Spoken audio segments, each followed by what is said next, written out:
ಶ್ರೀಗುರುಭ್ಯೋ ನಮಃ. ಹರಿ ಓಂ.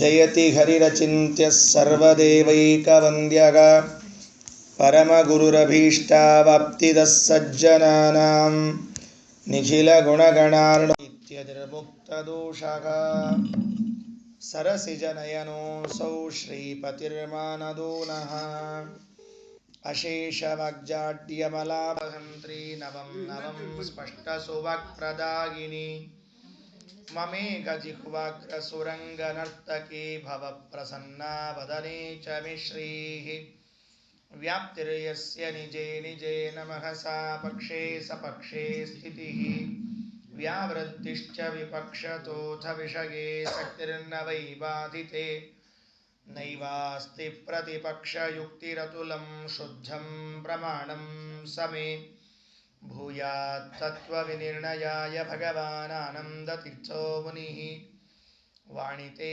ಕರವಾಣ್ಯಂಬ ಚರಣೋ ಹೃದಯ ಸರ್ವದಾ ಮದ್ವಾಕ್ಯಸರಣಿರ್ಭೂಯಾತ್ ಶ್ರೀಮದಾಚಾರ್ಯ ಭಾವಗ ನಮೋऽಸ್ತು ತಾತ್ವಿಕಾ ದೇವಾಃ ವಿಷ್ಣುಭಕ್ತಿಪರಾಯಣಾಃ ಧರ್ಮಮಾರ್ಗೇ ಪ್ರೇರಯन्तु ಭವಂತಃ ಸರ್ವ ಏವ ಹಿ ಯಸ್ಯ ವಾಕ್ಕಾಮಧೇನುರ್ನಃ ಕಾಮಿತಾರ್ಥಾನ್ ಪ್ರಯಚ್ಛತಿ ಸೇವೇತಂ ಜಯ ಯೋಗೀಂದ್ರಂ ಕಾಮಬಾಣಚ್ಛಿದಂ ಸದಾ ಪದವಾಕ್ಯಪ್ರಮಾಣಾಬ್ಧಿ ವಿಕ್ರೀಡನ ವಿಶಾರದಾನ್ ಲಕ್ಷ್ಮೀನಾರಾಯಣಮುನೀನ್ ವಂದೇ ವಿದ್ಯಾಗುರೂನ್ ಮಮ ಅರ್ಥಿಕಲ್ಪಿತಕಲ್ಪೋऽಯಂ ಪ್ರತ್ಯರ್ಥಿಗಜಕೇಸರಿ ವ್ಯಾಸತೀರ್ಥಗುರುರ್ಭೂಯಾದಸ್ಮದಿಷ್ಟಾರ್ಥಸಿದ್ಧಯೇ ತಪೋ ವಿದ್ಯಾ ವಿರಕ್ತ್ಯಾದಿ ಸದ್ಗುಣೌಘಾಕರಾನಘಂ ವಾದಿರಾಜಗುರೂನ್ ವಂದೇ ಹಯಗ್ರೀವದಯಾಶ್ರಯಾನ್ ಪ್ರಣಮತ್ಕಾಮಧೇನುಂಚ ಭಜತ್ಸುರತರೂಪಮಂ ಶ್ರೀಭಾವಬೋಧಕೃತ್ಪಾದಚಿಂತಾಮಣಿಮುಪಾಸ್ಮಹೇ ಮೂಕೋऽಪಿ ಯತ್ಪ್ರಸಾದೇನ ಮುಕುಂದಶಯನಾಯತೆ ರಾಜರಾಜಾಯತೆ ರಿಕ್ತೋ ರಾಘವೇಂದ್ರಂ ತಮಾಶ್ರಯೇ ಆಸೇತೋ ರಾತುಷಾರಾದ್ರೇಃ ಯುದುಷೋ ಜಿತವಾನ್ಮುಹುಃ ಸತ್ಯಧ್ಯಾನಗುರುಃ ಪಾತು ಯತೀಂದ್ರೈರಪಿ ಪೂಜಿತಃ ಸತ್ಯಾಭಿಜ್ಞಕರಾಬ್ಜೋತ್ಥಾನ್ ಪಂಚಾಶದ್ವರ್ಷಪೂಜಕಾನ್ ಸತ್ಯಪ್ರಮೋದತೀರ್ಥಾರ್ಯಾನ್ ನೌಮಿನ್ಯಾಯಸುಧಾರತಾನ್ ಬಂಧುಸ್ತ್ವಂ ಗುರುರಿಷ್ಟದೈವತಮಿತಿ ತ್ವತ್ಪಾದಪಂಕೇರುಹಂ ಪ್ರಾಪ್ತಂ ಮಾಂ ಪರಿಪಾಲಯೇತಿ ಸತತಂ ಯಾಚೇ ನಿಬದ್ಧಾಂಜಲಿಃ ಚಿತ್ತಂ ಮದ್ಗುಣದೋಷಚಿಂತನವಿಧೌ ನೂನಂ ಮನಾನ್ಮಾಕೃತ್ಸಾಗ ಶ್ರೀ ಸತ್ಯಾತ್ಮಗುರೋ ತ್ವದಂಘ್ರಿಯುಗಲಂ ಹಿತ್ವಾ ನಮೇ ಸದ್ಗತಿಃ ವೈಕುಂಠರಾಮೋ ಯಂ ವವ್ರೇ ಸ್ವಯಮೇವ ಸ್ವಪೂಜಕಂ ರಘುಪ್ರಿಯಾರ್ಯ ಯೋಗೀಂದ್ರಂ ನೌಮಿ ಸಜ್ಞಾನಸಿದ್ಧಯೇ ವೈಷ್ಣವೋತ್ತಮಕುಲೈಃ ಪರಿಭಾವ್ಯಂ ವಾಂಛಿತಾರ್ಥಫಲದಂ ರಮಣೀಯಂ ಪಾಪಜಾಲಪರಿಹಾರಸಮರ್ಥಂ ಮುದ್ಗಲಾಂಘ್ರಿಸರಸೇರುಹಮೀಡೆ ಪೃಥ್ವೀಮಂಡಲಮಧ್ಯಸ್ಥಾಃ ಪೂರ್ಣಬೋಧಮತಾನುಗಾಃ ವೈಷ್ಣವಾ ವಿಷ್ಣುಹೃದಯಾಃ ತಾನ್ ನಮಸ್ಸೇ ಗುರೂನ್ ಮಮ ಆಪಾದಮೌಲಿಪರ್ಯಂತಂ ಗುರೂಣಾಮಾಕೃತಿಂ ಸ್ಮರೇತ್ ತೇನ ವಿಘ್ನಾಃ ಪ್ರಣಶ್ಯಂತಿ ಸಿದ್ಧ್ಯಂತಿ ಚ ಮನೋರಥಾಃ ಹರಿಕಥಾಮೃತ ಸಾರ ಗುರುಗಳ ಕರುಣದಿಂದ ಪನಿತು ಪೇಳುವೆ ಪರಮ ಭಗವದ್ಭಕ್ತರಿದನಾದರದಿ ಕೇಳುವುದು ಶ್ರೀರಮಣಿಕರ ಕಮಲ ಪೂಜಿತ ಚಾರು ಚರಣ ಸರೋಜ ಬ್ರಹ್ಮ ಸಮೀರವಾಣಿ ಫಣೀಂದ್ರವೀಂದ್ರ ಭವೇಂದ್ರ ಮುಖ ವಿನುತ ನೀರಜ ಭವಾಂಡೋದಯ ಸ್ಥಿತಿ ಕಾರಣನೆ ಕೈವಲ್ಯದಾಯಕ ನರಸಿಂಹನೆ ನಮಿಪೆ ಕರುಣಿಪುರ್ಯಮಗೆ ಮಂಗಳವ ಜಲಜ್ಯೇಷ್ಠ ನಿಭಾಕಾರಂ ಜಗದೀಶ ಪದಾಶ್ರಿತಂ ಜಗತೀತಲ ವಿಖ್ಯಾತಂ ಜಗನ್ನಾಥ ಗುರುಂ ಭಜೆ. ಶ್ರೀ ಗುರುಭ್ಯೋ ನಮಃ. ಪಿತೃಗಣ ಸಂಧಿಯ ವಿಚಾರವನ್ನು ನಿನ್ನೆ ದಿವಸ ಕೇಳಲಿಕ್ಕೆ ಪ್ರಾರಂಭ ಮಾಡಿದ್ದೇವೆ.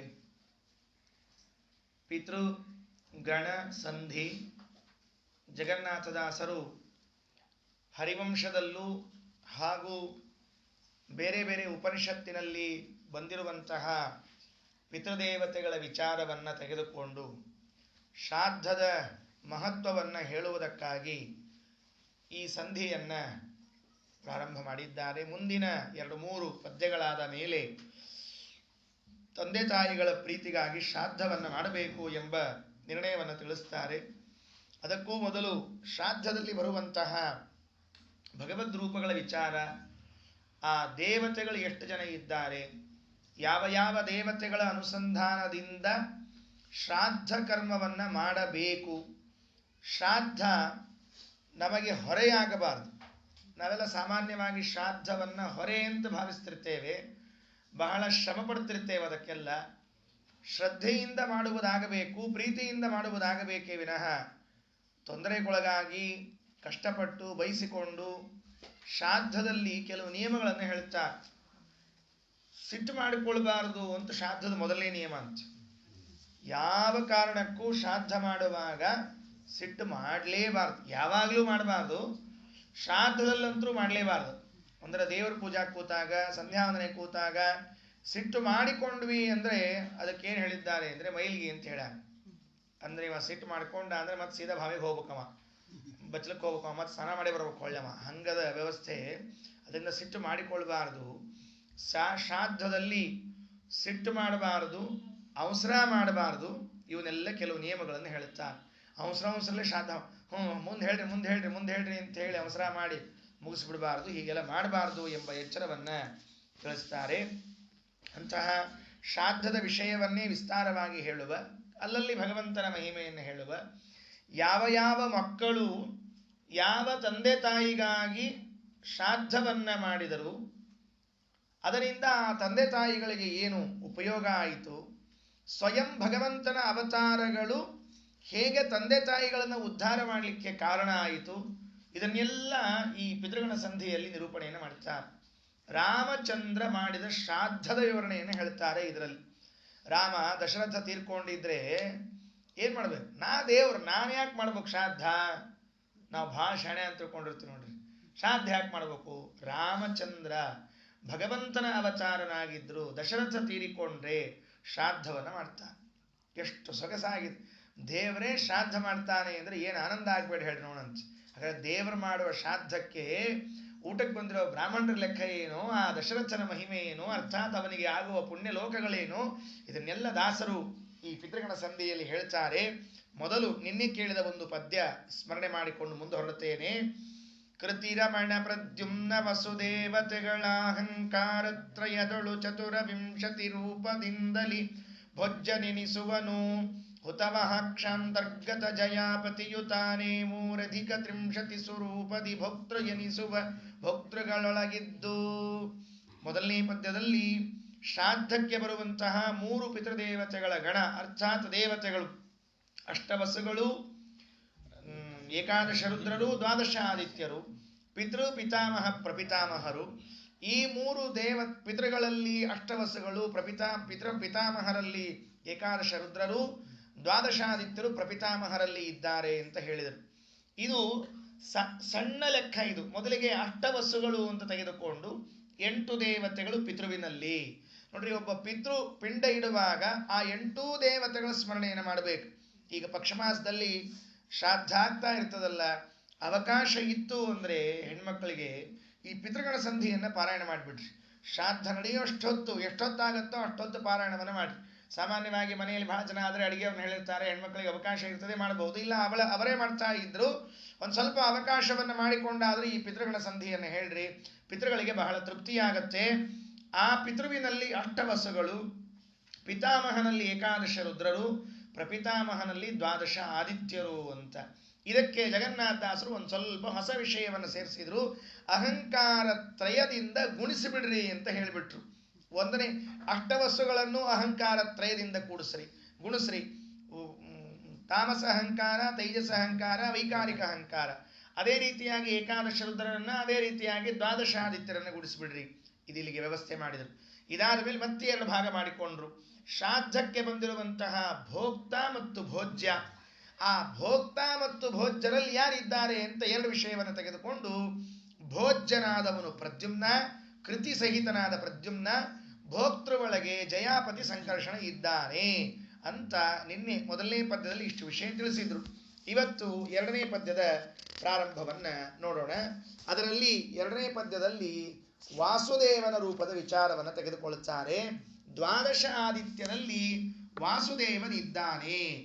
ಆರಧಿಕ 30 ರೂಪದಿ ವಾರಿ ಜಾಪ್ತನೊಳಿರುತಿ ಹನುಮಾಯ ರಮಣ ಶ್ರೀವಾಸುದೇವನು ಕಾಲನಾಮದಲ್ಲಿ 3 ವಿಧ ಪಿತೃಗಳೊಳುವ ಸುತ್ರಿಪುರಾರಿಯಾದಿತ್ಯ ಗನಿರುದ್ಧನು ತೋರಿಕೊಳ್ಳದೆ ಕರ್ತೃಕರ್ಮ ಕ್ರಿಯೆ ಎನಿಸಿಕೊಂಬ. ನೋಡ್ರಿ, ಇದರಲ್ಲಿ 2 ಪಾರ್ಟ್ ಮಾಡ್ಬೇಕು. ಮತ್ತೆ ಒಂದೇ ಪದ್ಯ ಇದ್ರೂ 2 ವಿಭಾಗ ಮಾಡಿಕೊಂಡು ಅರ್ಥ ಮಾಡಿಕೊಳ್ಬೇಕು. ಮೊದಲಿನ 3 ಸಾಲು ಬೇರೆ ವಿಷಯ, ಕೆಳಗಿನ 3 ಸಾಲು ಬೇರೆ ವಿಷಯ. ಅದರಲ್ಲಿ ನಿನ್ನೆ ಹೇಳುವಾಗ ಒಂದು ಮಾತನ್ನು ಹೇಳಿದ್ದೆ, ಕಾಲದ ಮಹತ್ವ ಬಹಳ ಇದೆ ಶ್ರಾದ್ದದಲ್ಲಿ. ಸಕಾಲದಲ್ಲಿ ಶ್ರಾದ್ದ ಮಾಡಬೇಕು. ನೋಡ್ರಿ, ಶ್ರಾದ್ದ ಮಾಡ್ತೀವಿ ಅನ್ನೋದಕ್ಕೆ ಸಮಯ ವ್ಯತ್ಯಾಸ ಮಾಡೋ ಹಾಗಿಲ್ಲ. ಪೂಜೆಯೂ ಅಷ್ಟೇ, ಸಂಧ್ಯಾವಂದನೆಯೂ ಅಷ್ಟೇ, ಎಲ್ಲದಕ್ಕೂ ಒಂದೊಂದು ಕಾಲ ಅಂತ ವ್ಯವಸ್ಥೆ ಮಾಡಿದ್ದಾರೆ. ಸೂರ್ಯೋದಯ ಆಗೋದ್ರೊಳಗೆ ಅರ್ಘ್ಯ ಕೊಟ್ಟಿರ್ಬೇಕಂತ ನಾವೆಲ್ಲ. ಪಾಪ ಅವ ಸೂರ್ಯ ನಿಂತಿರ್ತಾನೆ ನಮ್ಮ ಸಲುವಾಗಿ. ಯಾವಾಗ ಕೊಡ್ತೀರಿ ಅರ್ಘ್ಯ ಅಂತ ಕೇಳ್ಕೊತ ನಿಂತಿರ್ತಾನೆ. ಹಂಗೆ ಮಾಡಬಾರ್ದು. ಗಂಡಸರಿಗೆ ಆ ಸೂರ್ಯೋದಯ ಆಗೋ ಹೊತ್ತಿಗೆ ಅರ್ಘ್ಯ ಮುಗಿದು ಗಾಯತ್ರಿ ಜಪಕ್ಕೆ ನಿಂತ್ಕೊಂಡಿರ್ಬೇಕಂತ ಶ್ರೀಮದಾಚಾರ್ಯರು ಸದಾಚಾರ ಸ್ಮೃತಿಯಲ್ಲಿ ಹೇಳುವಾಗ ಆ ಸೂರ್ಯ ದರ್ಶನ ತಿಷ್ಠೇತ ಅಂತ ಹೇಳ್ತಾರೆ. ಸೂರ್ಯ ದರ್ಶನ ಆಗೋ ತನಕ ನಿಂತ್ಕೊಂಡು ಗಾಯತ್ರಿ ಜಪ ಮಾಡ್ಬೇಕಂತ. ನೋಡ್ರಿ, ಇದು ವ್ಯವಸ್ಥೆ. ನಮ್ಮ ಶಾಸ್ತ್ರ ಎಷ್ಟು ಚೆನ್ನಾಗಿ ಹೇಳಿದೆ ಅಂದ್ರೆ, ನೀವು ಬೇಗನೆ ಎದ್ದು ಸ್ನಾನ ಮಾಡಿ ಸೂರ್ಯೋದಯ 6ಕ್ಕೋ 6:15 ಆಗ್ತಂತ ಇಟ್ಕೊಳ್ರಿ, 6:15 ಅಂತ ಇಟ್ಕೊಳ್ರಿ. 6:15 ಒಳಗಾಗಿ ನೀವು ಅರ್ಘ್ಯವನ್ನ ಕೊಟ್ಟು ನಿಂತ್ಕೊಂಡು ಗಾಯತ್ರಿ ಜಪ ಮಾಡ್ತಾ ಇರ್ಬೇಕು. ಸೂರ್ಯ ಕಂಡ ಮೇಲೆ ತತಸ್ತು ಉಪವಿಶೇತವ, ಕೂಡಬಹುದು. ಆಮೇಲೆ ಬೇಡ ನಿಂತ್ಕೊಂಡೇ ಮಾಡ್ತೀವಿ ಅಂತ ನಡೀತದೆ, ಪರವಾಗಿಲ್ಲ. ಅಂದ್ರೆ ಸಂಧ್ಯಾವಂದನೆ ಅರ್ಘ್ಯ ಕಾಲ, ಗಾಯತ್ರಿ ಜಪಕ್ಕೊಂದು ಕಾಲ, ಶ್ರಾದ್ದಕ್ಕೊಂದು ಕಾಲ ಅಂತ ವ್ಯವಸ್ಥೆ ಮಾಡಿದ್ದಾರೆ. ಇಲ್ಲಿ ಕುತುಪ ಕಾಲ ಅಂತ ನಿನ್ನೆ ಹೇಳಿದ್ದೆ. ಶ್ರಾದ್ದಕ್ಕೆ ಸುಮಾರು 10:30ಯಿಂದ 12:00 ಈ ಮಧ್ಯದ ಭಾಗ ಏನಿದೆಯಲ್ಲ, ಇದನ್ನ ಕುತುಪ ಕಾಲ ಅಂತ ಕರೀತಾರೆ. ದಿನಮಾನವನ್ನು ಹಿಡಿದು ಸ್ವಲ್ಪ ವ್ಯತ್ಯಾಸವೂ ಆಗಬಹುದು, ಅಂತೂ ಇಷ್ಟನ್ನ ಕುತುಪ ಕಾಲ ಅಂತ ಕರಿಬೇಕು. ಹರಿವಂಶ ಒಂದು ಮಾತು ಹೇಳ್ತದೆ, ಶ್ರಾದ್ದದಲ್ಲಿ ಇಷ್ಟು ವ್ಯವಸ್ಥಿತವಾಗಿ ಇರಬೇಕು, ಅದರಲ್ಲಿ ಭಗವದ್ ಅನುಸಂಧಾನ ಬಂದಿರಬೇಕು ಅಂತ ಹೇಳ್ತಾರೆ. ಮಂತ್ರ, ತಂತ್ರ, ಉಪಕರಣ, ಕರ್ತೃ, ಅಗ್ನಿ, ದೇಶ, ಕಾಲ ಇಷ್ಟಿರ್ಬೇಕು ನೋಡಿ ಶ್ರಾದ್ದದಲ್ಲಿ. ಇವಿಷ್ಟರಲ್ಲೂ ಕೂಡ ಭಗವಂತನ ಅನುಸಂಧಾನ ಮಾಡಬೇಕಂತ. ಮಂತ್ರ ಸ್ಪಷ್ಟವಾಗಿ ಉಚ್ಚಾರಣೆ ಮಾಡುವಂತಹ ಮಂತ್ರದಿಂದ ಶ್ರಾದ್ದವನ್ನು ಮಾಡಿಸ್ಬೇಕು. ಆಮೇಲೆ ಕೆಲವೊಮ್ಮೆ ಏನಾಗ್ಬಿಡ್ತದೆ, ಇಲ್ಲಿ ಮಂತ್ರ ನೆನಪಾಗಲ್ಲ ಅಂದ್ರೆ ಎಲ್ಲಿಯೋ ಮಂತ್ರ ಇಲ್ಲಿ ಹಾಕೋ ಪ್ರಸಂಗ ಇರ್ತದೆ. ಮದುವೆ ಒಳಗೆ ಕೆಲವು ಮಂತ್ರ ನೆನಪಾಗಲಿಲ್ಲ ಆಚಾರ್ಯಗೆ, ಶ್ರಾದ್ದದ ಮಂತ್ರ ಹೇಳಿ ಮುಗಿಸ್ಬಿಟ್ರು. ಮದುವೆ ಒಳಗೆ ಮಂತ್ರ ಹೇಳ್ತಿರ್ಬೇಕು. ಅವ್ರಿಗೆ ಏನಾಗಬೇಕಾಗ್ಯದ, ಕೂತವ್ರಿಗೆ ಏನರ್ಥ ಆಗ್ತದೆ, ಏನ್ ಭಾಳ ಶಣ್ಯಾರ ಅವ್ರೇನ್ರ. ನೋಡ್ರಿ, ಇದು ಸಮಸ್ಯೆ. ಯಾಕೆ ಅಂದ್ರೆ ನಾವು ಸ್ವಂತಕ್ಕೆ ವೇದವನ್ನ ಅಧ್ಯಯನ ಮಾಡಿಲ್ಲ, ಆದ್ದರಿಂದ ಯಾವ ಮಂತ್ರವನ್ನು ಎಲ್ಲಿ ಹೇಳ್ತಾರೆ ಅಂತ ಗೊತ್ತಾಗಲ್ಲ. ಪಾಪ ನಮ್ಮ ಪುರೋಹಿತರನ್ನ ಹಾಗೆ ಮಾಡಲ್ಲ, ಪ್ರಾಮಾಣಿಕರು ಇರ್ತಾರೆ. ಆದರೂ ನಾವು ತಿಳ್ಕೊಂಡಿರ್ಬೇಕಲ್ಲ. ಈ ಅಭಿಪ್ರಾಯದಲ್ಲಿ ನಾನು ಹೇಳ್ತಾ ಇದ್ದೀನಿ, ನಾವು ವೇದಗಳನ್ನ ತಿಳ್ಕೊಂಡಿದ್ರೆ ಶ್ರಾದ್ದ ಪುಸ್ತಕ ಸಿಗುತ್ತಲ್ವೋ ಮಾರ್ಕೆಟ್ನಲ್ಲಿ, ಒಂದು ಪುಸ್ತಕ ಕೊಂಡ್ಕೊಳ್ರಿ. ಇನ್ನು ಯಾವಾಗ ಶ್ರಾದ್ದ ಇದೆಯೋ, ಇನ್ನು 15 ದಿವಸ 20 ದಿವಸ, ನೀವೇ ಒಂದು ಸರ್ತಿ ಶ್ರಾದ್ದ ಪುಸ್ತಕದ ಮೇಲೆ ಕಣ್ಣಾಯಿಸ್ರಿ. ಏನು ಮಂತ್ರ, ಏನು ಕ್ರಮ, ಅದು ಸಂಸ್ಕೃತದಲ್ಲಿ ಹೇಳಿರ್ತಾರೆ, ಕನ್ನಡದಲ್ಲಿ ಅರ್ಥ ಕೊಟ್ಟಿರ್ತಾರೆ.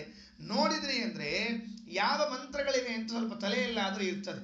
ಆಗ ಆ ಮಂತ್ರಗಳ ಅರ್ಥಾನುಸಂಧಾನವನ್ನು ಮಾಡಿಕೊಂಡು ಶ್ರಾದ್ದ ಮಾಡಿದ್ರೆ ವಿಶೇಷವಾದ ಅನುಗ್ರಹ ಆಗ್ತದೆ. ಅದಕ್ಕೆ ಹರಿವಂಶ ಹೇಳ್ತದೆ, ಮೊದಲು ಮಂತ್ರ. ನೋಡ್ರಿ, ಮಂತ್ರದ ಬಗ್ಗೆ ಒಂದು ಕಥೆ ಇದೆ, ನಮಗೆಲ್ಲ ಗೊತ್ತಿರಬೇಕು. ಒಂದು ಸಣ್ಣ ಸ್ವರ ವ್ಯತ್ಯಾಸ ಆಗ್ಬಿಟ್ರೆ ಎಷ್ಟು ಅನರ್ಥ ಆಗ್ಬಿಡುತ್ತೆ. ಮಂತ್ರೋಹೀನ ಸ್ವರಚೋ ವರ್ಣಚೋ ವಾ ಯಥೇಂದ್ರ ಶತ್ರು ಸ್ವರಚೋಪರಾಚಾಚ ಸವಾಗ್ವಜ್ರಂ ಯಜಮಾನಂ ಹಿನಸ್ತಿ.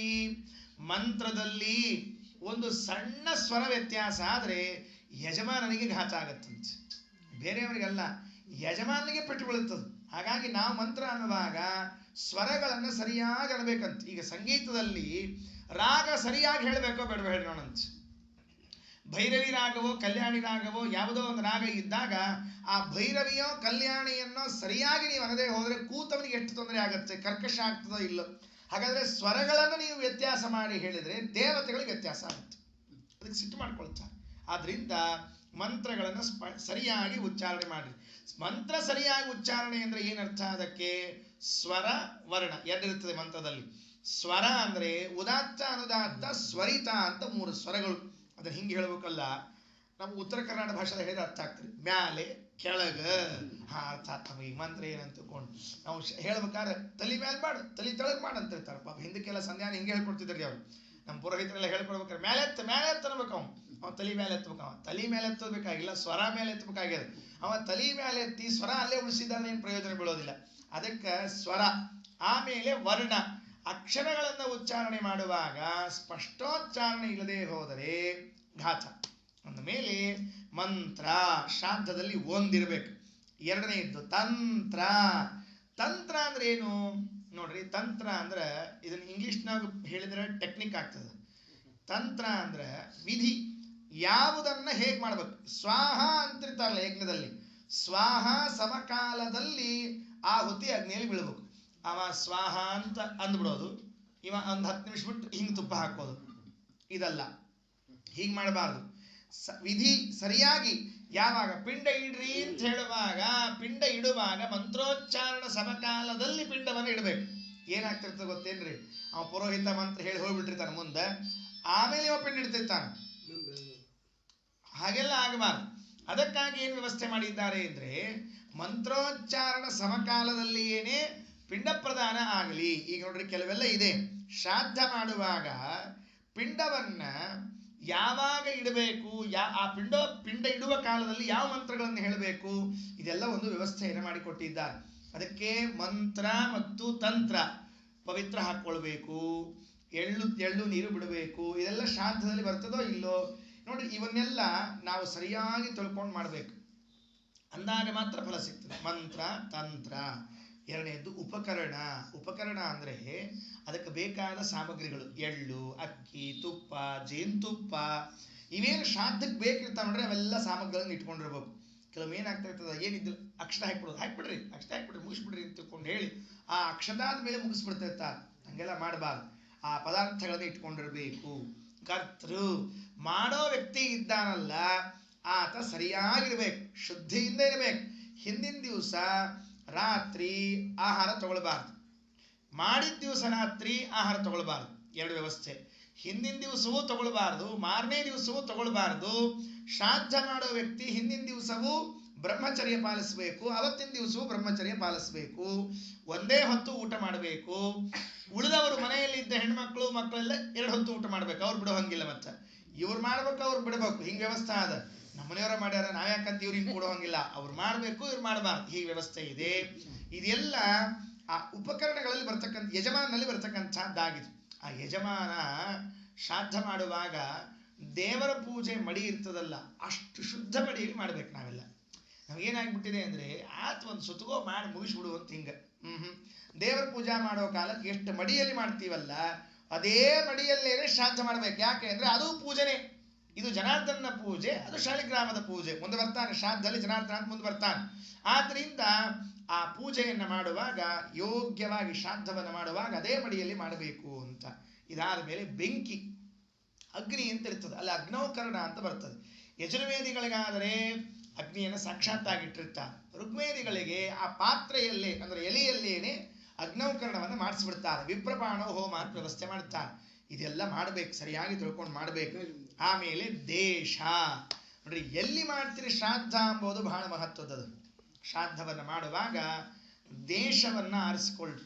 ಅಕಸ್ಮಾತ್ ಅವಕಾಶ ಸಿಕ್ಕರೆ ಒಂದು ಒಳ್ಳೆ ಕ್ಷೇತ್ರಕ್ಕೆ ಹೋಗಿ, ಪಕ್ಷಮಾಸವೋ ಸಾಂವತ್ಸರಿಕ ಶ್ರಾದ್ದವೋ ಯಾವುದೋ ಕ್ಷೇತ್ರಗಳಿದ್ದೇ ಇರ್ತಾವೆ, ನದಿ ತೀರ ಕ್ಷೇತ್ರ ಇದ್ದೇ ಇರ್ತಾವೆ, ಅಲ್ಲಿ ಹೋಗಿ ಶ್ರಾದ್ದವನ್ನು ಮಾಡಿ ಬರಬೇಕು.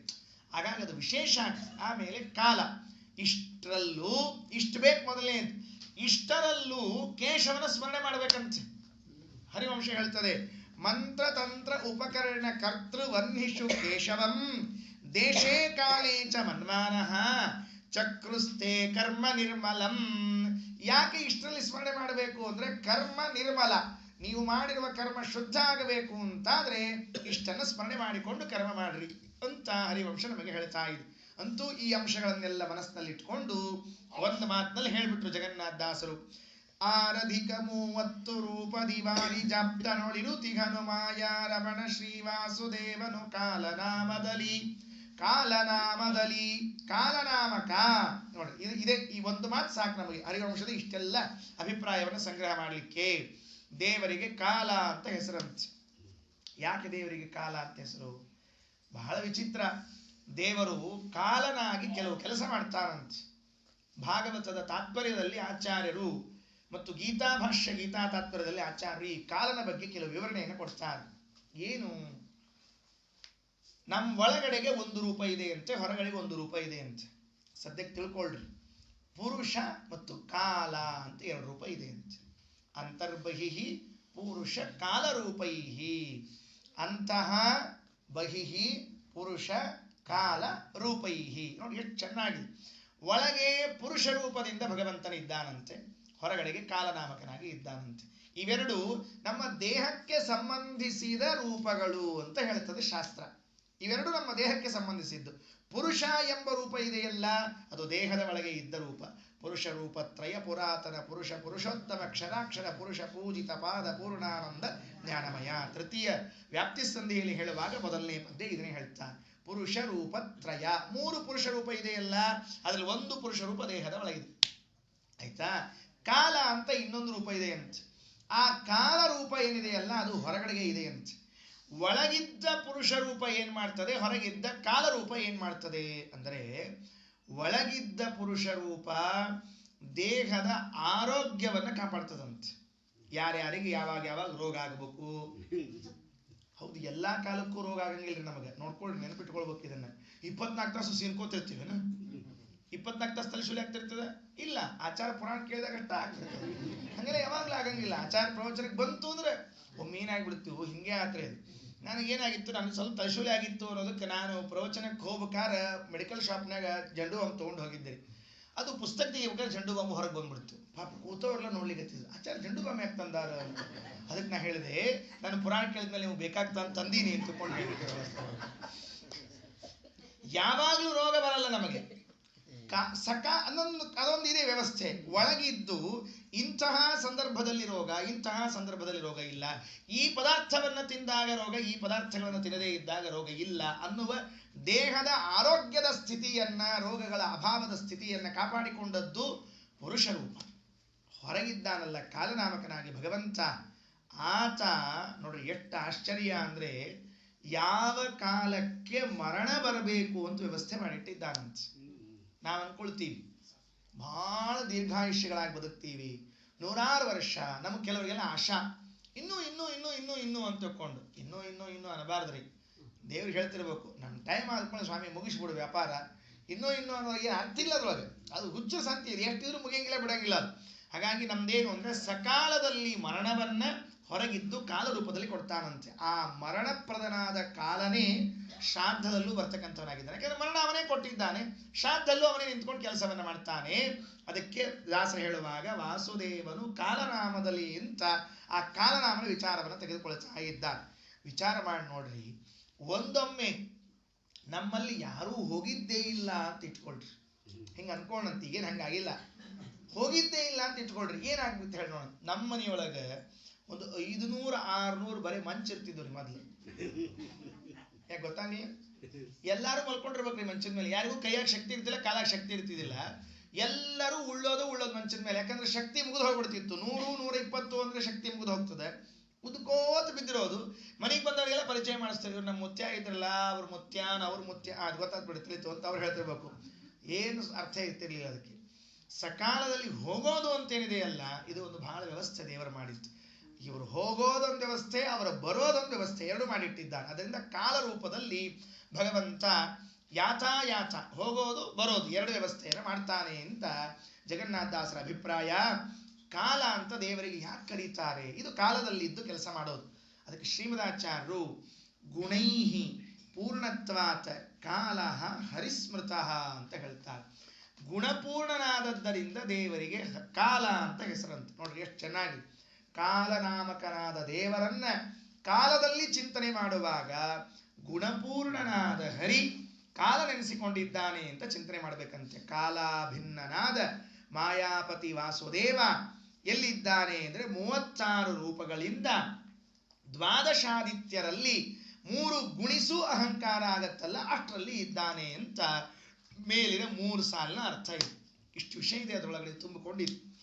ಆರಧಿಕ 30 ರೂಪದಿ ವಾರಿ ಜಾಪ್ತನೊಳಿರುತಿಗನು ಮಾಯಾ ರಮಣ ಶ್ರೀವಾಸುದೇವನು ಕಾಲನಾಮದಲ್ಲಿ 3 ವಿಧ ಪಿತೃಗಳೊಳುವ ಸುತ್ರಿಪುರಾರಿಯಾದಿತ್ಯಗ ನಿರುದ್ಧನು ತೋರಿಕೊಳ್ಳದೆ ಕರ್ತ ಕರ್ಮ ಕ್ರಿಯೆ ಎನಿಸಿಕೊಂಬ. ಇಲ್ಲಿಗೆ ಮೊದಲೇ 3 ಸಾಲ ಮುಗೀತು. ಈಗೇನಾಯಿತು, ಎಷ್ಟು ರೂಪಗಳಾಯಿತು ಅಂತ ಒಂದು ಲೆಕ್ಕ ಹಾಕ್ಕೊಳ್ರಿ. 8 ಗುಣಿಸು 3 24, 11 ಗುಣಿಸು 3 33, 12 ಗುಣಿಸು 3 36, ಅಲ್ಲಿಗೆ 93 ರೂಪ ಆಯ್ತು. ಈಗ ಇನ್ನು 3 ರೂಪ ಬಂದ್ರೆ ಷಣ್ಣವತಿ ಆಗತ್ತಲ್ಲಿ, ಸರಿಯಾಗಿ 96 ಆಗತ್ತೆ. ಆ 3 ರೂಪಗಳು ಬಾಕಿ ಅವ. ಈಗ 96 ಆಯ್ತಲ್ಲ, ಇನ್ನು 3 ರೂಪ ಬಾಕಿ ಉಳಿತು. ಆ 3 ರೂಪ ಹೇಳಬೇಕಾಗ್ಯದ. ಅದಕ್ಕೆ ಆ 3 ರೂಪಗಳನ್ನ ಮುಂದಿನ ವ್ಯವಸ್ಥೆ ಪದ್ಯ ಸಾಲಿನಲ್ಲಿ ಹೇಳ್ತಕ್ಕಂಥವರಾಗಿದ್ದಾರೆ ಯಾಡವನು. ಈಗ ವಾರಿಜಾಪ್ತಗಳು ಅಂದ್ರೆ ಆದಿತ್ಯರು ಅಂತ ಅರ್ಥ. ಅದನ್ನು ಶಬ್ದಾರ್ಥ ಉಳಿದಿತ್ತು. ವಾರಿಜ ಅಂದ್ರೆ ಕಮಲ, ಆಪ್ತ ಅಂದ್ರೆ ಬೇಕಾದವರು, ಆ ಕಮಲಕ್ಕೆ ಬೇಕಾದವನು ಸೂರ್ಯ. ವಾರಿಜಾಪ್ತಗಳು ದ್ವಾದಶಾದಿತ್ಯರಲ್ಲಿ ಅಂತ. 3 ವಿಧ ಪಿತೃಗಳೊಳಗೆ ವಸು ತ್ರಿಪುರಾರಿಯಾದಿತ್ಯಗ, ಅಲ್ಲಿಗೆ ನಿಲ್ಲಿಸ್ಬಿಡ್ಬೇಕು, ಅದು ಅವರ ಸಂಬಂಧ ಹಿಂದಿನ ಸಂಬಂಧಪಟ್ಟದ್ದು. ಅನಿರುದ್ಧನು ತೋರಿಕೊಳ್ಳದೆ ಕರ್ತೃ ಕರ್ಮ ಕ್ರಿಯೆ ಎನಿಸಿಕೊಂಬ, ಇದು 3 ರೂಪ ಅನಿರುದ್ಧನಂತು. 96 ಆಗೋಯ್ತು ಅಲ್ಲಿಗೆ. ಕರ್ತೃ ಕರ್ಮ ಕ್ರಿಯೆ. ಕರ್ತೃ ಅಂದ್ರೆ ಮಾಡೋವನು, ಅವನಲ್ಲಿ ಒಂದು ಪ್ರತ್ಯೇಕ ರೂಪ. ಇವು ಹೇಳಿದ್ದು ಕರ್ತೃವಿನಲ್ಲಿ ಇದ್ದ ರೂಪ ಅಲ್ಲ. ಮತ್ತವು ಮೂರು ಪಿತೃಪಿತಾಮಹ ಪ್ರಪಿತಾಮಹರಲ್ಲಿ ಇದ್ದ ರೂಪ. ಅವು 3 ಪಿಂಡದಲ್ಲಿ ಇದ್ದ ರೂಪ. 3 ಪಿಂಡಗಳಲ್ಲಿ ಇದ್ದ ಭಗವದ್ ರೂಪಗಳು, 3 ಪಿತೃದೇವತೆಗಳಲ್ಲಿ ಇದ್ದ ಭಗವದ್ ರೂಪಗಳು. ಕರ್ತೃವಿನಲ್ಲಿ ಇದ್ದ ಭಗವದ್ ರೂಪ ಹೇಳಿಲ್ಲ, ಕರ್ತೃವಿನಲ್ಲಿದ್ದ ಭಗವದ್ ರೂಪ 1 ಆಯ್ತಾ. ಅದಾದ ಮೇಲೆ ಕರ್ಮ, ಶ್ರಾದ್ದ ಕರ್ಮದಲ್ಲಿ, ಶ್ರಾದ್ದವೆಂಬ ಕರ್ಮ ಇದೆಯಲ್ಲ, ಅಲ್ಲೊಂದು ರೂಪ 2 ಅಂದ್ರೆ ಎಷ್ಟಾಯ್ತು 95. ಇದಾದ ಮೇಲೆ ಕ್ರಿಯೆ, ಶ್ರಾದ್ದ ಮಾಡುವ ಕ್ರಿಯೆ ಇದೆಯಲ್ಲ, ನೀರು ಬಿಡು, ಪಿಂಡ ಇಡು, ಸುತ್ತೊರಿ, ಬಡಸು, ಈ ಕ್ರಿಯೆ ಇದೆಯಲ್ಲ, ಈ ಕ್ರಿಯೆಯಲ್ಲಿ 1 ರೂಪ, ಅಲ್ಲಿಗೇನಾಯಿತು 96 ಆಯಿತು. 8 ಮೂರ್ಲೆ 11 ಮೂರ್ಲೆ 12 ಮೂರ್ಲೆ, ಇಷ್ಟಕ್ಕೆ 93 ಆಯ್ತು. ಮ್ಯಾಲಿನ ಕರ್ತೃ ಕರ್ಮ ಕ್ರಿಯೆ 3 ಆಯಿತು, 96 ಆಯ್ತು. ಅದನ್ನು ಮುಂದಿನ ಪದ್ಯದಲ್ಲಿ 96 ಲೆಕ್ಕ ಹೇಳ್ತಾರೆ. ಈಗೇನಾಯಿತು, ಈ 3 ರೂಪದಲ್ಲಿ ಯಾರಿದ್ದಾರೆ? ಅನಿರುದ್ಧ ಒಬ್ಬನೇ ಇದ್ದಾನೆ, ಅವನ್ನೇ ತಗೊಳ್ಳೋದು. ಕರ್ತೃವಿನಲ್ಲಿ ಅನಿರುದ್ಧ, ಕರ್ಮದಲ್ಲಿ ಅನಿರುದ್ಧ, ಕ್ರಿಯೆಯಲ್ಲಿ ಅನಿರುದ್ಧ. ಇಲ್ಲಿಗೆ 2ನೇ ಪದ್ಯ ಮುಕ್ತಾಯ ಆಯಿತು. ಆರಧಿಕ 30 ರೂಪದಿ ವಾರಿಜಾಪ್ತನೊಳಿರುತಿ ಹನುಮಾಯಾರಮಣ ಶ್ರೀವಾಸುದೇವನು ಕಾಲನಾಮದಲ್ಲಿ. 3 ವಿಧ ಪಿತೃಗಳುಳುವ ಸುತ್ರಿಪುರಾರಿಯಾದಿತ್ಯಗನಿರುದ್ಧನು ತೋರಿಕೊಳ್ಳದೆ ಕರ್ತೃಕರ್ಮ ಕ್ರಿಯೆ ಎನಿಸಿಕೊಂಬ. ತೋರಿಕೊಳ್ಳುವುದಿಲ್ಲ, ತನ್ನಂತ ತೋರಿಸ್ಕೊಳ್ಳೋದಿಲ್ಲ. ಎಲ್ಲಾರ ಮುಂದೆ ಹೇಳ್ಕೊತ ಹೋಗಾದ್ರೆ ನಾ ಇದ್ದೀನಿ ಅಂತ ಹೇಳಿ, ಅದಕ್ಕೆ ದೇವರಂದ ತೋರಿಕೊಳ್ಳೋದಿಲ್ಲ. ನಾ ಇರ್ತೀನಿ, ಕೆಲಸ ಮಾಡ್ತಿರ್ತೀನಿ, ಶೆಲ್ಲು ಮತ್ತು ವಾಚೊಳಗೆ ಇರ್ತದೆ, ಕೆಲಸ ಮಾಡ್ತಿರ್ತದೆ, ಹೇಳ್ಕೊತಿರ್ತದೆ. ಅದೇನ್ರ ನಾ ಇದ್ದೀನಿ ಅಂತ ತಿಳ್ಕೊಂಡು ಹೇಳಿ. ಪಾಪ ಕಡ್ಡಿ ಇರ್ತಾವ ನೋಡ್ರಿ, 2 ಕಡ್ಡಿ, ಸಣ್ಣ ಮುಳ್ಳು ದೊಡ್ಡ ಮುಳ್ಳು. ಆ ಸಣ್ಣ ಮುಳ್ಳು ದೊಡ್ಡ ಮುಳ್ಳಿನ ಮೂಲಕ ತನ್ನ ಇರುವು ತೋರಿಸ್ತಿರ್ತದೆ, ಆದ್ರೆ ತಾನಿದ್ದೀನಿ ಪ್ರತ್ಯಕ್ಷ ಹೇಳೋದಿಲ್ಲ. ಹಾಗೆ ಭಗವಂತ ನಮ್ಮಲ್ಲೆಲ್ಲ ಇದ್ದು ಕೆಲಸ ಮಾಡಿಸ್ತಿರ್ತಾನೆ. ನಾವು ತಿಳ್ಕೊಬೇಕಂತ, ಇವ ಇಷ್ಟು ಸರಾಗವಾಗಿ ಕೆಲಸ ಮಾಡ್ಲಿಕ್ಕತ್ತಾನ ಅಂದ್ರೆ ಒಳಗೆ ನಾವು ವ್ಯವಸ್ಥೆ ಮಾಡ್ಲಿಕ್ಕತ್ತಾನ.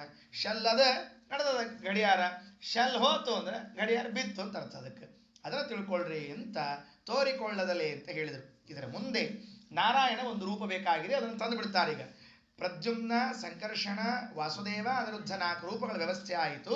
3ನೇ ಪದ್ಯದಲ್ಲಿ ನಾರಾಯಣೊಬ್ಬನು ಹೇಳಿಬಿಡುತ್ತಾರೆ. ಈ 96 ಏನು ಬಂತಲ್ಲ ಕೂಡಿಸಿದಾಗ ಲೆಕ್ಕ, ಆ 96ರಲ್ಲೂ ನಾರಾಯಣ ಇದ್ದಾನೆ ಅಂತ ಮುಗಿಸ್ಬಿಟ್ರು. ಸ್ವವಶ ನಾರಾಯಣನು ತಾಷಣ್ಣವತಿ ನಾಮದಿ ಕರೆಸುತ್ತಲಿ ವಸು ಶಿವ ದಿವಾಕರ ಕರ್ತೃಕರ್ಮ ಕ್ರಿಯೆಗಳೊಳಗಿದ್ದು ನೆವನವಿಲ್ಲದೆ ನಿತ್ಯದಲ್ಲಿ ತನ್ನವರು ಮಾಡುವ ಸೇವೆ ಕೈಕೊಂಡವರ ಪಿತೃಗಳಿಗೀವ ಅನಂತಾನಂತ ಸುಖಗಳನ್ನು.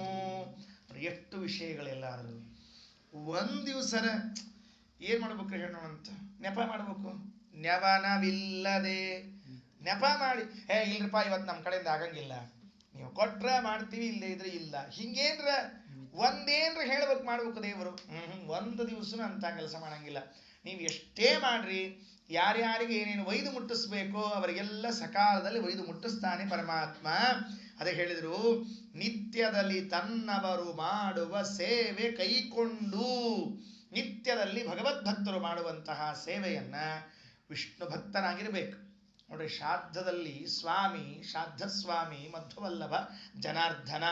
ಆ ಜನಾರ್ದನ ಏನಿದ್ದಾನಲ್ಲ, ವಿಷ್ಣು ಭಕ್ತರಾದವರು ಮಾಡಿದ ಶ್ರಾದ್ದವನ್ನ ಸ್ವೀಕಾರ ಮಾಡ್ತಾನೆ.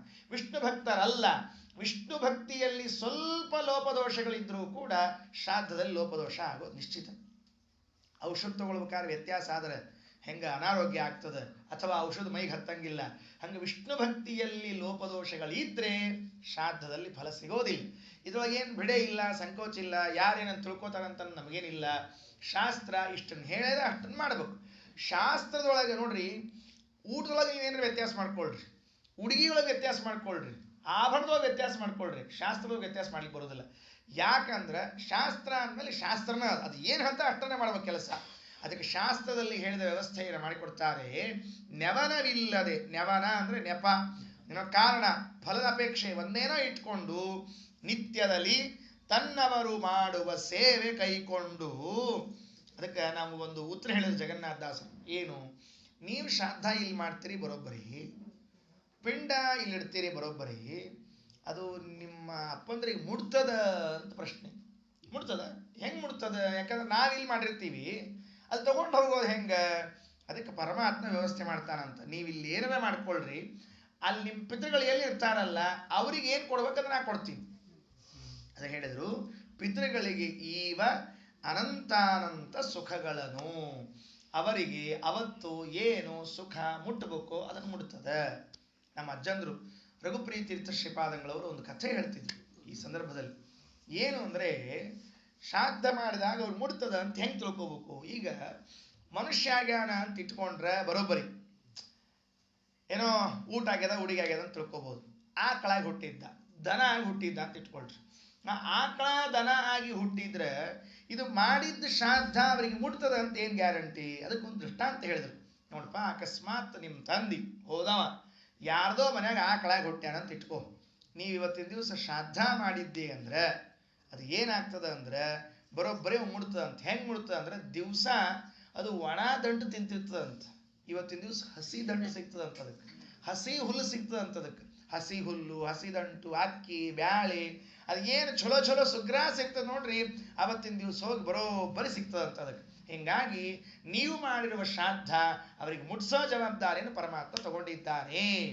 ಇದನ್ನು ಯಾರು ಬೇರೆಯವ್ರು ತಗೊಳ್ಳಿಕ್ಕೆ ಸಾಧ್ಯ ಇಲ್ಲ. ನಾವು ಕೊಡ್ತೀವಿ, ನೀವು ತಗೊಂಡೋಗಿ ಮುಟ್ಟಿಸ್ರಿ ಅಂತ ಯಾರು ಮುಟ್ಟಿಸ್ತಾರೆ ಹೇಳಿ ನೋಡಂತ. ಅದಕ್ಕೆ ಪರಮಾತ್ಮ ಆ ಕೆಲಸವನ್ನು ಮಾಡ್ತಾನೆ ಅಂತ ತಿಳಿಸಿದ್ದಾರೆ. ಅನೇಕ ದೃಷ್ಟಾಂತಗಳಿವೆ, ಬಹಳ ಬಾಜು ಹೋಗ್ತೀರಿ ಅನ್ನೋದಕ್ಕೆ ಬಿಟ್ಟು ಅಷ್ಟೇ ಸಂಕ್ಷೇಪದಲ್ಲಿ ಹೇಳ್ತಾ ಇದ್ದೀನಿ. ವ್ಯಾಸರು ಇದಕ್ಕೆ ಅನೇಕ ದೃಷ್ಟಾಂತವನ್ನು ಕೊಡ್ತಾರೆ. ಇದೇನು ಅತ್ಯಾಶ್ಚರ್ಯ ಅಂತ ತಿಳ್ಕೊಬೇಡ್ರಿ. ಪ್ರಾಣಿಗಳಲ್ಲೇ ಅಂಥ ವ್ಯವಸ್ಥೆ ಇರ್ತಕ್ಕಂಥದ್ದಾದಾಗ ದೇವರು ಮಾಡೋ ವ್ಯವಸ್ಥೆ ಏನು ಅಂತ ಹೇಳ್ತಾರೆ. ಮೀನ, ಕೂರ್ಮ ಇವುಗಳನ್ನು ತಗೊಳ್ರಿ. ಆಕಳ ಕರ ಹುಟ್ಟಿದ್ರೆ ಹಾಲು ಕುಡಿಸ್ತದ್ರಿ, ಅದು ಮೀನಕ್ಕೆ ಹಾಲು ಕುಡಿಸೋ ವ್ಯವಸ್ಥೆ ಇಲ್ಲ ಮರಿ ಹುಟ್ಟಿದ್ರೆ, ಗೊತ್ತಾಯ್ತಾ? ಆಮೇಲೆ ಆಮೆಗೆ ಹಾಲು ಕುಡಿಸೋ ವ್ಯವಸ್ಥೆ ಇಲ್ಲ. ಆದ್ರೆ ಅವತ್ತರ ಮಕ್ಕಳು ಬೆಳಿತಾವ್ರಿ. ಹೆಂಗೆ ಬೆಳಿತಾವ ಅಂತ ಕೇಳಿದ್ರೆ, ತಾಯಿ ಅಮ್ಮ ಇದ್ದಾಳಲ್ಲ, ಆಕಿ ಮನಸ್ನ್ಯಾಗ ಗಟ್ಟಿಯಾಗಿ ಅನ್ಕೋತಾಳಂತ, ನನ್ನ ಮಕ್ಕಳಿಗೆ ಆಹಾರ ಸಿಗಲಿ ಅಂತ. ಅಷ್ಟಕ್ಕೆ ಆ ಮರಿ ಕೂರ್ಮಕ್ಕೆ ಆಮೆಗೆ ಆಹಾರ ಸಿಗ್ತದಂತ.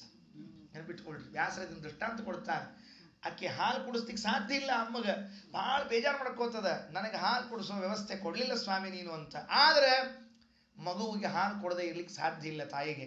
ಅದಕ್ಕೆ ಗಟ್ಟಿಯಾಗಿ ಅನ್ಕೊಳ್ತದಂತ ಮನಸ್ಸೊಳಗೆ, ನನ್ನ ಮಗು ಎಲ್ಲೇ ಇರಲಿ, ಹೇಗೆ ಇರಲಿ, ಅದಕ್ಕೆ ಹೊಟ್ಟೆ ತುಂಬ ಆಹಾರ ಸಿಗಲಿ ಇಂತಿದು ಅನ್ಕೊಂಡ್ರೆ ಸಾಕು, ಆ ಆಮೆಗೆ ಹಾಲು ಸಿಗುತ್ತಂತೆ, ಆಹಾರ ಸಿಗುತ್ತಂತೆ ಮರಿಗೆ. ಅಂದಮೇಲೆ ನಾವಿಲ್ಲಿ ಮಾಡಿರುವಂಥ ಶ್ರಾದ್ದಕ್ಕೆ ನಮ್ಮ ಪಿತೃಗಳಿಗೆ ಮುಡ್ತದೆ ಅಂತ ಯಾವ ಬಾಧೆಯನ್ನು ಚಿಂತೆಯನ್ನು ಮಾಡಬಾರದು. ಕೆಲವು ಇನ್ನೊಂದು ಸಮಸ್ಯೆ ಇರ್ತದೆ, ವರ್ಷಕ್ಕೊಮ್ಮೆ ಮಾಡ್ತೀರಿ ಆಚಾರ್ಯ ಶ್ರಾದ್ದ, ನೀವು ವರ್ಷಕ್ಕೊಮ್ಮೆ ಮಾಡ್ತೀರಿ, ವರ್ಷಕ್ಕೊಮ್ಮೆ ಮುಟ್ಟಿದ್ರೆ ಗತಿ ಏನಿಲ್ಲರ ಅಲ್ಲ, ವರ್ಷಕ್ಕೊಮ್ಮೆ ಅಲ್ಲೇ ಅಲ್ಲ, ದಿವಸ ಒಮ್ಮೆ ಶ್ರಾದ್ದ ಮಾಡ್ತೀರಿ, ನಿಮ್ಗೆ ಗೊತ್ತಿಲ್ಲ. ಪ್ರತಿನಿತ್ಯ ಶ್ರಾದ್ದ ಮಾಡೋದು ನೀವು, ಪ್ರತಿನಿತ್ಯ ಶ್ರಾದ್ದ, ಪ್ರತಿನಿತ್ಯ. ಈ 94 ಶ್ರಾದ್ದದ ವಿಷಯ ಬೇರೆ ಅದನ್ನ ಅದ ಮುಂದೆ ಹೇಳ್ತೀನಿ. ಪ್ರತಿನಿತ್ಯದಲ್ಲೂ ಶ್ರಾದ್ದನೆ. ಯಾಕೆ ಅಂದರೆ 6 ತಿಂಗಳು ಹಗಲು 6 ತಿಂಗಳು ರಾತ್ರಿ. ಯಾರಿಗೆ? ದೇವತೆಗಳಿಗೆ. ಉತ್ತರಾಯಣ ಹಗಲು, ದಕ್ಷಿಣಾಯಣ ರಾತ್ರಿ. ವರ್ಷ ಅಂದ್ರೆ ಏನಾಯ್ತದೆ? ಒಂದು ದಿವಸ ಆಯ್ತು. ನಾವು ವರ್ಷ ಶ್ರಾದ್ದ ಅಂದ್ರೆ ದಿವಸಕ್ಕೊಮ್ಮೆ ಶ್ರಾದ್ದ ಅಂತ ಅರ್ಥ, ಅದಕ್ಕೆ ಬೇರೆ ಏನಿಲ್ಲೇ ಇಲ್ಲ. ಪ್ರತಿ ದಿವಸ ಮಾಡುವ ಶ್ರಾದ್ದನೇ ಅದು. ವರ್ಷದ ಶ್ರಾದ್ದ ಅಂದ್ರೆ ಪ್ರತಿ ದಿವಸ ಮಾಡುವ ಶ್ರಾದ್ದವೇ, ಅದರಿಂದ ಅದು ಫಲ ಮುಡುತ್ತದೆ. ಚಿಂತೆ ಮಾಡಬೇಡ್ರಿ. 96 ಅಂತೂ ವಿಶೇಷವಾಗಿ ಹೇಳ್ತಾರೆ, ಅದ್ರ ಬಗ್ಗೆ ಮತ್ತೆ ಮುಂದೆ ಮಾತಾಡ್ತೀನಿ. ಅಂತೂ ಶ್ರಾದ್ದದಲ್ಲಿ ಭಗವಂತ ಅವರವರ ಪಿತೃಗಳಿಗೆ ಆ ಪುಣ್ಯವನ್ನ, ಆಹಾರವನ್ನು ಮುಟ್ಟಿಸ್ತಾನೆ. ನ್ಯವನವಿಲ್ಲದೆ ನಿತ್ಯದಲ್ಲಿ ತನ್ನವರು ಮಾಡುವ ಸೇವೆ ಕೈಕೊಂಡವರ ಪಿತೃಗಳಿಗೀವನಂತಾನಂತ ಸುಖಗಳನ್ನು. ನೋಡ್ರಿ, ಈಗ 96ರಲ್ಲೂ ನಾರಾಯಣ ಇದ್ದಾನೆ ಅಂತ ಹೇಳಿಬಿಡ್ತಾರೆ.